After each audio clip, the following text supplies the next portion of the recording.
Consulting, donc je suis agent de joueur. Donc on fait de la gestion de carrière chez World Football Consulting. Et donc aujourd'hui on était présent à Épinal justement pour l'occasion du match de Coupe de France en retard face à Blanc-Ménil. Justement donc c'est l'occasion pour nous de venir voir notre joueur Mohamed Labiri et de pouvoir superviser un petit peu la qualité et le contenu de son match et de pouvoir en débriefer avec lui par la suite. Alors justement, qu'est-ce que vous en avez pensé de son match? Sur son match, moi ce que j'ai pensé c'est que ça a été un match compliqué au vu du terrain, au vu des conditions climatiques. Après on est aussi face à un adversaire très athlétique, Blanc-Ménil. On est sur un adversaire qui a beaucoup d'engagement. En première mi-temps, je trouve que justement Mohamed Labiri au sein de son équipe, et d'ailleurs avec son équipe, ont essayé de poser le jeu. Mais en deuxième mi-temps, je pense que ça a été un peu plus compliqué parce que le terrain devenait un peu plus justement compliqué aussi pour les 22 acteurs.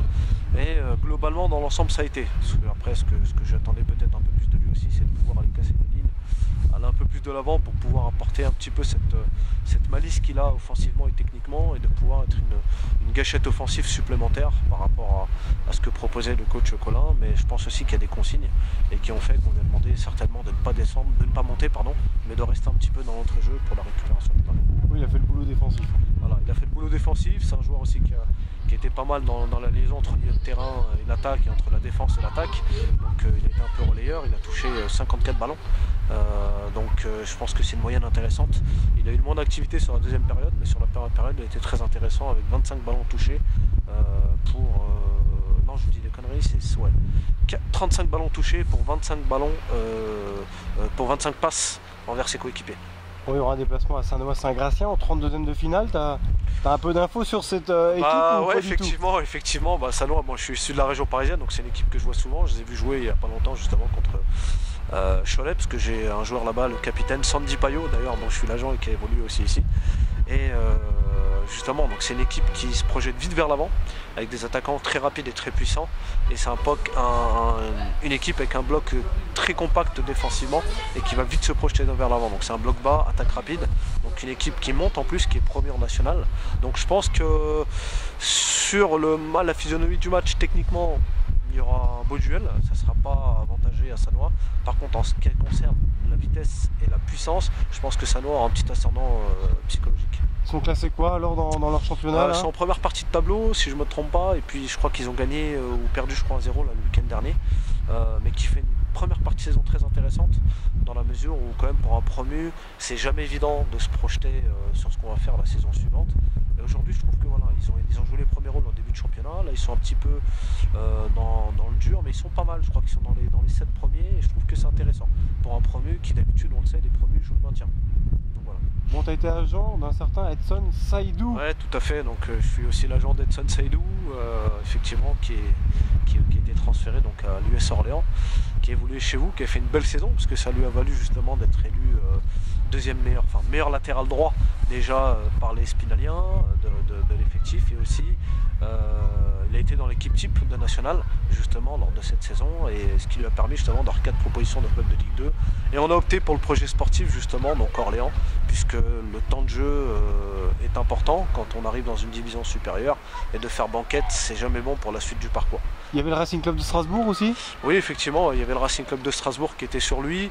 Après, l'idée d'aller au Racing Club de Strasbourg, c'était intéressant, une perspective intéressante, mais même économiquement, pas que sportivement, il ne faut pas se cacher, mais sur le projet sportif avec Endur qui était en place, je voyais mal comment Edson allait avoir du temps de jeu, parce que je savais très bien que Endur partait avec un temps d'avance énorme, sachant qu'il a été élu meilleur joueur de national sur la même saison devant Edson. Ils ont été au coude à coude toute la saison, et surtout c'est un joueur qui a été acheté par Strasbourg quand ils étaient en national, donc ils ont payé une indemnité de transfert au FC Metz pour pouvoir l'acquérir entièrement. Donc à partir du moment où on a un bon joueur et qu'on a investi dessus, je vois mal Endur aller s'asseoir sur le banc, sachant qu'il avait quand même un bon bagage défensif et offensif. Bon, Saïdou, Edson connaît une saison difficile, c'est ça? Il est sorti du groupe à Orléans? Oui, tout à fait. Donc c'est un joueur qui est toujours dans le groupe, hein. C'est un joueur qui est toujours dans le groupe. C'est un joueur qui est par contre sur le banc. Effectivement, la saison dernière, il a fait une super première partie de saison, avec justement des yeux de certains clubs qui sont venus au stade de la Source pour justement prendre des renseignements. Il y a eu des clubs français, des clubs étrangers, et justement il y a eu un club anglais qui s'est manifesté, et les deux clubs ne sont pas mis d'accord, et ça a coïncidé coïncidé justement avec une période un peu moins bien pour le joueur, pour Edson, qui a fait qu'il a commis justement effectivement 2 erreurs. Et à ce moment-là, il y a eu changement de coach, donc c'est les premières impressions qu'il a données au coach et qui fait que bon, il est parti sur une mauvaise base. Ce qui fait qu'aujourd'hui, on va pas se mentir, c'est un joueur sur lequel le coach ne compte pas forcément en tant que titulaire, mais plus comme un joueur dans le groupe. Donc il va falloir lui trouver une solution de rechange. Oui, effectivement, écoutez, cet été déjà il y avait la possibilité d'aller à Niort, il n'est pas parti.